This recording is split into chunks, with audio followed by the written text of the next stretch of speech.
Last લેક્ચરની અંદર આપણે ચર્ચા કરી હતી બેટા ચુંબકીય ગુણધર્મની.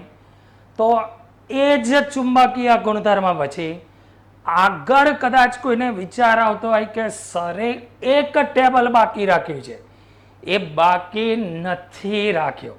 કેમ? એક જ દિવસે બધી વસ્તુ બનવી સહેલી છે. બરાબર? કેમ? કારણ કે શિક્ષકને તો એક જ સબ્જેક્ટ યાદ રાખવાનો છે.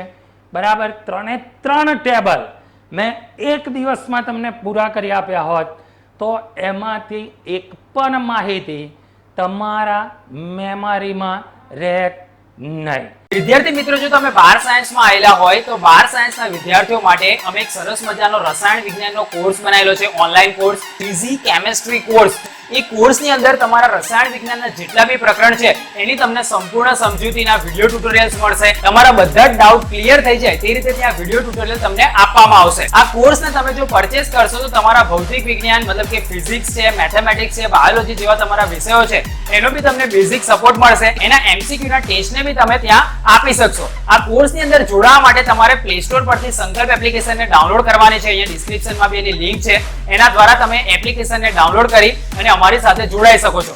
આ કોર્સની ઓરિજિનલ જે કિંમત છે એ 4,999 રૂપિયા છે, પણ અત્યારે 21મી મે સુધી અમે એક ઓફર બનાવેલી છે અને એ ઓફરની અંદર તમને 4,999 નો કોર્સ ફક્ત 999 રૂપિયામાં મળી જશે. તો તમે તમારી મમ્મી પપ્પાની પરમિશન લઈ લો અને સંકલ્પ એપ્લિકેશનને ડાઉનલોડ કરી અને 999 નું પેમેન્ટ કરી અને અમારી સાથે જોડાઈ શકો છો.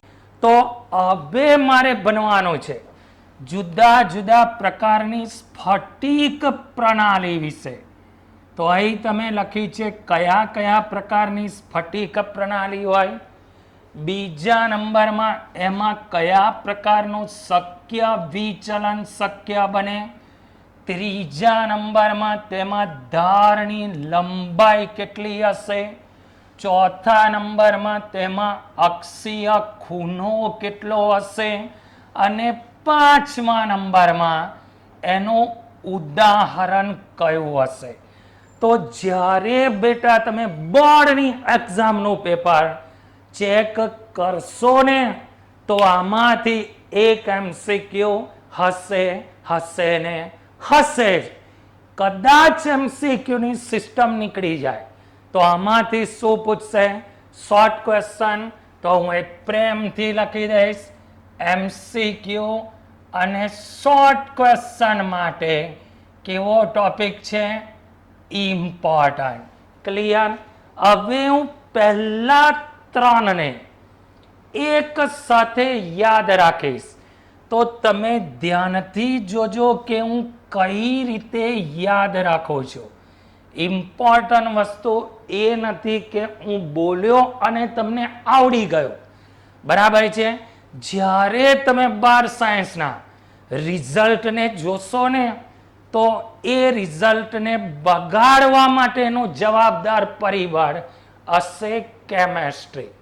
કેમેસ્ટ્રી ભણવું સહેલું છે, પણ જો તમે એને ટેકનિકથી યાદ ના રાખો, એને સમજીને તૈયાર ના કર્યું હોય તો ગોખેલી વસ્તુ બોર્ડ એક્ઝામનું પેપર લખતી વખતે તમને પ્રોબ્લેમ ક્રિએટ કરશે.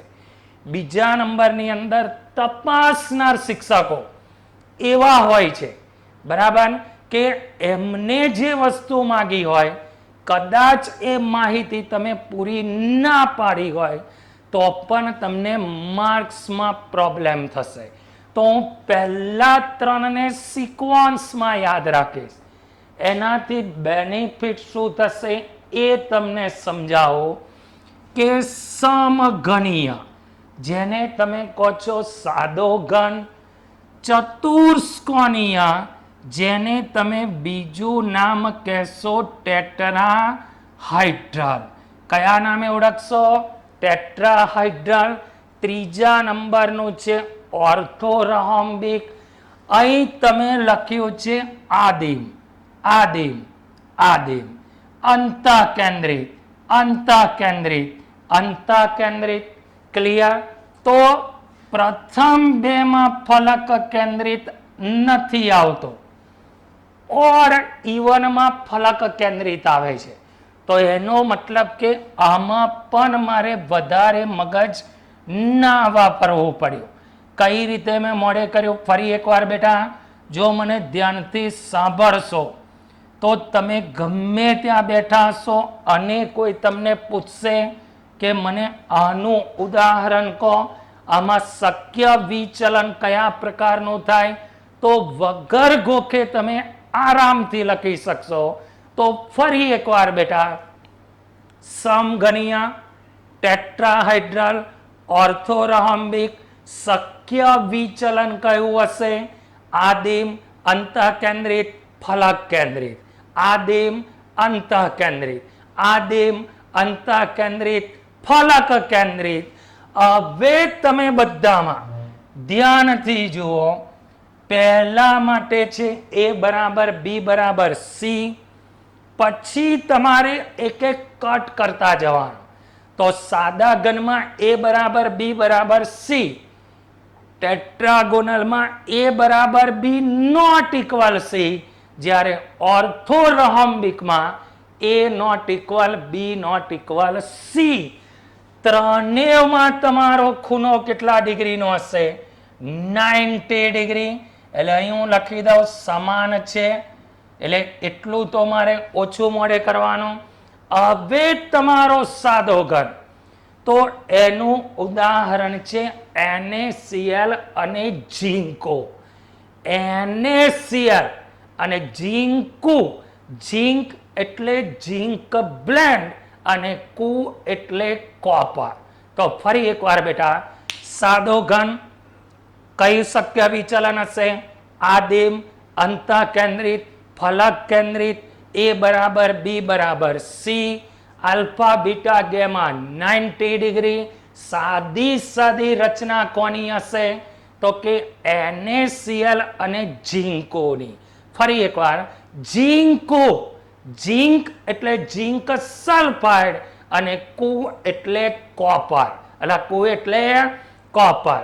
ચાલો બીજા નંબરનું મગજમાં વિચારો, ટેટ્રાગોનલ. તો ટેટ્રાગોનલમાં શક્ય વિચલન હશે આદિમ, અંતઃકેન્દ્રિત ઘન, a equal to b not equal c, alpha beta gamma 90 degree. હવે તમે ટેટ્રાગોનલનો ટી બોલો છો. ટેટ્રાગોનલનો શું બોલાય છે? ટી.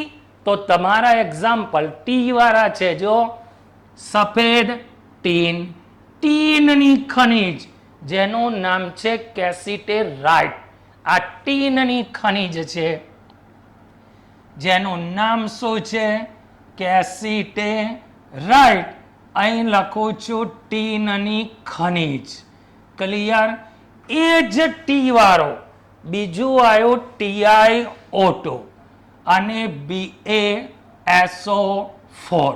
તો ફરી એક વખત મને કહો, tetrahedral, a equal to b not equal c, શક્ય વિચલન હશે આદિમ, અંતઃકેન્દ્રિત ઘન. તમારો આલ્ફા બીટા ગેમા તો 90 ડિગ્રી છે જ.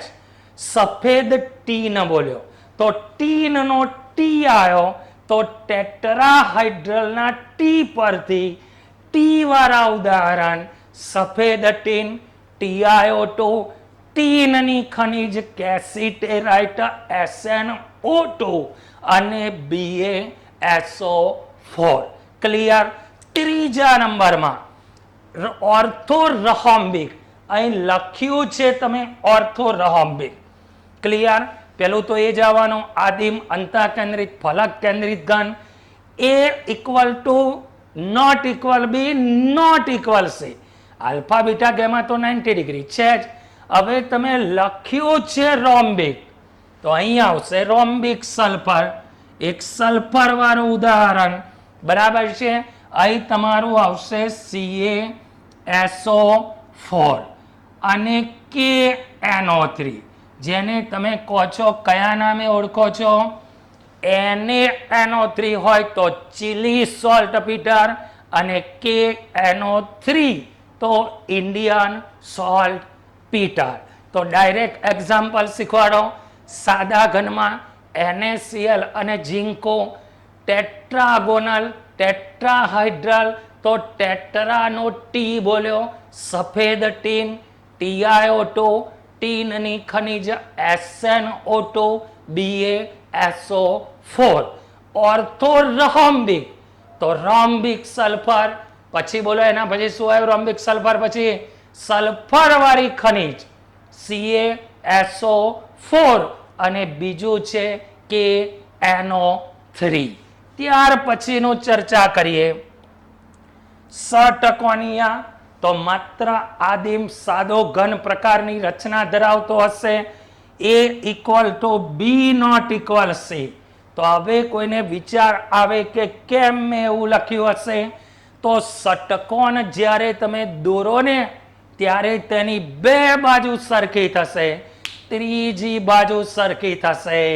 નહીં બે ખૂણા 90 ડિગ્રીના થશે જ્યારે ત્રીજો ખૂણો કેટલા ડિગ્રીનો થશે 120 હવે તમે બોલો છો કે ષટકોણ છે એટલે ગ્રેફાઇટની રચના ષટકોણ જેવી હતી બીજું ZnS અને CdS એટલે ષટકોણમાં ગોલ ગોલ આવશે તો કોણ આવ્યું ગોલ ગોલની અંદર ગ્રેફાઇટ CdS ZnS ક્લિયર ત્યાર પછી છેલ્લા નંબરમાં છે રહોમડલ જેને કહેવાય ત્રિકોણીય તો ત્રિકોણમાં ત્રણેય બાજુ સરખી હોય એક પણ ખૂણો 90 ડિગ્રીનો ના હોય તમને આના પરથી આઈડિયા આવી જાય કે બધા ખૂણા 60 ડિગ્રીના એનો મતલબ 90 નો તો હોય જ નહીં પછી આગળ તમે આની ચર્ચા કરો તો આનું થોડું ઉદાહરણ ટિપિકલ છે કેલ્સાઇટ જેને તમે કહો છો કડી ચૂનો CaCO3 અને સિન્નાબાર તો ફરી એકવાર ઉદાહરણ સટાસટ ક્લિયર કરો સાદા ઘનમાં NaCl ઝીંકો ટેટ્રાહાઇડ્રલ તો TiO સફેદ ટીન SnO2 ટીનની ખનિજ કેસીટેરાઇટ એટલે SnO2 ટી વાળો TiO2 અને BaSO4 રોમ્બિક બોલે તો રોમ્બિક સલ્ફર બરાબર છે આયુરોમ્બિક સલ્ફર KNO3 CaSO4 ષટકોણ જેવી રચના બોલે તો ગ્રેફાઇટ CdS ZnS ક્લિયર અને છેલ્લા નંબરમાં બોલે રહોમડલ ત્રિકોણીય તો ત્રિકોણીયની કન્ડિશન કઈ A equal to B equal to C alpha equal to beta equal to gamma not equal 90 degree અને એના ઉદાહરણમાં વિચિત્ર ઉદાહરણ છે સિન્નાબાર સિન્નાબાર અને કેલ્સાઇટ ક્લિયર સિમ્પલ ઉદાહરણ યાદ રાખવાનું કે જ્યારે ત્રિકોણના દાખલાની ગણતરી કરતા હોય અને તમારી પાસે કેલ્ક્યુલેટર હોય તો સિન્નાબાર આમ તમે છાતી બહાર કાઢીને દાખલા ગણી શકો ક્લિયર તો કઈ રીતે મોડે કર્યું ત્રિકોણીય ત્રિકોણમિતિના દાખલા હોય કેલ્સી તમારી પાસે હોય સિન્નાબાર અને જો કેલ્ક્યુલેટર ના હોય તો કેલ્ક્યુલેશન થાય જ ના તો સીના અંદર પણ સીના અંદર નામનું કોઈ સંયોજન રસાયણ વિજ્ઞાનમાં જોવા મળતું નથી ક્લિયર હવે મારે છેલ્લા બેની ચર્ચા કરવાની છે એટલે પહેલા ત્રણની જોડ બનાવજો ષટકોણ તો ષટકોણ પરથી જ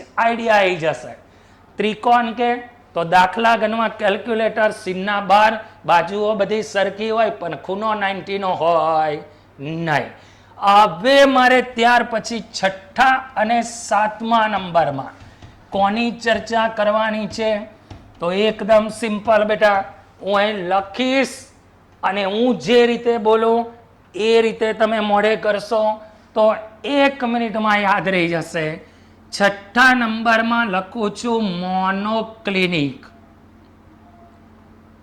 ધ્યાનથી સાંભળજો ક્લિનિક એટલે દવાખાનું મોનો એટલે એક વખત જ્યારે તમે દવાખાનામાં એક વખત જાઓ ને એક વખત ત્યારે શું થાય છે એની ચર્ચા કરવાની છે તો તમારું શક્ય વિચલન તો આદિમ પ્રકારનું હશે કેમ કારણ કે જ્યારે તમને ડોક્ટર ચેક કરતા હોય ત્યારે તમારી સાથે બીજા કોઈને એન્ટર થવા દેતા નથી. એનો મતલબ કયા પ્રકારની રચના હશે બેટા?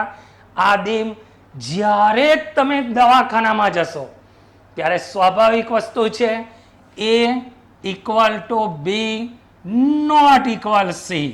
ક્લિયર? દવાખાનામાં ગયા પછી થાય શું બેટા? ડોક્ટર તમને કહેશે આમ ફરણ, આમ ફરણ, આમ ફરણ. ક્લિયર? એકેય બાજુ તમને હરખા નહીં રવા દે. હવે તમારો ખૂણો alpha equal to beta equal to gamma not equal 90 degree. બરાબર છે? અહીં તમે લખ્યું છે મોનોક્લિનિક, તો અહીં તમારું ઉદાહરણ આવશે Na2SO4 ઇન્ટુ 10H2O. કયું ઉદાહરણ આવશે? Na2SO4 into 10H2O. અને મોનોક્લિનિક સલ્ફર આવશે ને આવશે. ક્લિયર? પણ જ્યારે તમે 3 વખત દવાખાનામાં જશો, ટ્રાયક્લિનિક, તમને એવું લાગે છે કે ડોક્ટર તમારી બાજુનો ખૂણો સરખો રવા દેશે? ના. ચેક તો એકાંતમાં જ કરશે. અહીં તમારો નોટ ઇક્વલ, તમારો ખૂણો પણ એકય સરખો નહીં રવા દે. અહીં બધા ઉદાહરણ કયા આવશે? તો અહીં તમારું ઉદાહરણ છે copper sulphate into 5H2O, H3BO3 અને K2Cr2O7. બધા ડેન્જર ઝોન વાળા ઉદાહરણ. તો એકવાર દવાખાનામાં જાઓ કે 3 વાર દવાખાનામાં જાઓ, ચેકિંગ તો એકલા થાય. એક વાર જાઓ તો એક જ વાર તકલીફ પડે, એટલે તમારો એક ખૂણો 90 નો નહીં રહે. પણ જ્યારે 3 વાર જશો ત્યારે તમારી બાજુ કે ખૂણો એકય ડોક્ટર સરખો રવા દેશે નહીં. આમાં ઉદાહરણ કયું આવ્યો? Na2SO4 10H2O. આમાં બધા પદાર્થો જંતુનાશક વાળા છે, જેમ કે કોપર સલ્ફેટનું જલીય દ્રાવણ, ઓર્થોબોરિક એસિડ અને પોટેશિયમ ડાયક્રોમેટ. શું આવ્યો? Potassium dichromate. તો ફરી એક વખત ફટાફટ સાદો ઘન, તો કે NaCl અને ઝીંકો. ટેટ્રાગોનલનો ટી આવ્યો, ટેટ્રાહાઇડ્રલ, તો સફેદ ટીન TiO2. પછી ટી વાળું કોણ? SnO2.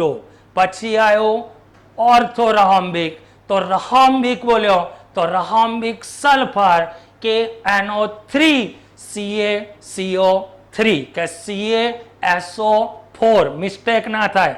પછી સટ કોણ બોલો? તો ગ્રેફાઇટ CdS ZnS. ફરી એકવાર ગ્રેફાઇટ CdS ZnS. રહોમ્ડલ એટલે ત્રિકોણીય. ત્રિકોણના દાખલા ગણતા હોય તો કેલ્ક્યુલેટર જોઈએ. કેલ્સી અને હોય તો સિન્ના 12, એટલે કેલ્સાઇટ સિન્ના 12. એકવાર દવાખાનામાં જાઓ મોનોક્લિનિક, તો Na2SO4 ઇન્ટુ 10H2O. અને 3 વાર દવાખાનામાં જાઓ તો 3 જંતુનાશક વાળા ઉદાહરણ CuSO4 into 5H2O, H3BO3, orthoboric acid. તમને ડી અને એફ વિભાગમાં બનાવીશ, જે આઈ વોશિંગ સોલ્યુશન તરીકે વપરાય. આંખ ધોવા માટે, આંખને સ્વચ્છ કરવા માટે ઓર્થોબોરિક એસિડ. અને K2Cr2O7 એ ચર્મ ઉદ્યોગમાં વપરાય. કઈ જગ્યાએ વપરાય બેટા? ચર્મ ઉદ્યોગમાં. ક્લિયર? એટલે આ તમારો MCQ માટે ઇમ્પોર્ટન્ટ ટોપિક છે, એટલે આને પણ તમારે ધ્યાનમાં લેવો પડશે. ક્લિયર બેટા? હવે મારે લાસ્ટમાં ચર્ચા કરવાની છે, જે ટોપિક બદનસીબે નથી તમારી ગુજરાત બોર્ડની ચોપડીમાં આપેલો કે નથી NCERTની બુકમાં છાપેલો, પણ જ્યારે તમે એક્સ્ટ્રા ક્વેશ્ચન સોલ્વ કરતા હશો ત્યારે તમને આ ક્વેશ્ચન ઇમ્પોર્ટન્ટ બનશે. બરાબર છે? તો આ તમને કઈ જગ્યાએ કામ લાગે? કોઈ પણ પ્રકારની એન્ટ્રન્સ એક્ઝામ આપવી હોય ત્યારે આ ટોપિક તમને ઉપયોગી બનશે. ક્લિયર? તો હવે હું અહીં લખું છું ત્રિજ્યાનો ગુણોત્તર. બરાબર છે? બાજુમાં લખું છું એનો સવર્ગ આંક, એની બાજુમાં લખો છો એનો આકાર. શું લખો છો બેટા? ફરી એક વખત, ત્રિજ્યાનો ગુણોત્તર, બાજુમાં સવર્ગ આંક, અહીં લખો છો આકાર. તો ઘણી વખતે તમને પૂછ્યું હોય કે ભાઈ ધન આયનની ત્રિજ્યા આટલી છે, ઋણ આયનની ત્રિજ્યા આટલી છે, તો એ કયા પ્રકારનો સ્ફટિક હશે, એનો આકાર કેવો હશે? તમે ત્રિજ્યાના ગુણોત્તરને લખી શકો કેટ આયન ના છેદમાં એન આયન. ક્લિયર? અથવા તો તમે આને કહી શકો પોઝિટિવની ત્રિજ્યા છેદમાં નેગેટિવની ત્રિજ્યા. એકદમ લોલીપોપ જેવો ક્વેશ્ચન. સૌથી પહેલા લખું છું 0.15 થી ઓછો આવે. કેટલો આવે બેટા? 0.15 થી ઓછો. બીજા નંબરમાં લખું છું 0.15 થી 0.22. ત્રીજા નંબરમાં લખું છું 0.22 થી 0.41. ચોથા નંબરમાં 0.41 થી 0.73. પાંચમા નંબરમાં 0.73 થી 1 અને છઠ્ઠા નંબરમાં લખું છું 1 થી વધુ. તો આને હું એક જ મિનિટમાં યાદ રાખું. 15 થી ઓછું, 15 થી 22, 22 થી 41, 41 થી 73, 73 થી 1, 1 થી વધુ. હવે જ્યારે તમારો ત્રિજ્યાનો ગુણોત્તર 0.15 થી ઓછો હોય ત્યારે સવર્ગાંક 2 હોય. આકાર કેવો હશે બેટા? રેખીય. જ્યારે 15 થી 22 હશે 3. અહીં તમે લખી શકો ત્રિકોણીય. 22 થી 41 માં 4. હવે 4 માટે 2 શક્યતા છે. સમચોરસ બી હોઈ શકે, સમચતુષ્ફલકીય પણ હોઈ શકે. જ્યારે 41 થી 73 બોલો સવર્ગાંક 6, અહીં તમારો સવર્ગાંક 8, અહીં તમારો સવર્ગાંક 12. તો હવે તમે બેટા મને કહો, ચાલો જો કોઈની ઝબકે દો કે 6 માટે તમે શું લખી શકો? તો 6 માટે કયો ઘન આવશે? સાદો ઘન. ક્યાંથી સાદો ઘન આવ્યો? તો મેં તમને આગળ એક એક્સ્ટ્રા થિયરી શીખવાડી હતી કે આગળ પાછળ, બે બાજુમાં, એક ઉપર એક નીચે, એટલે 6 ની ગોઠવણી થાય તો સાદો ઘન.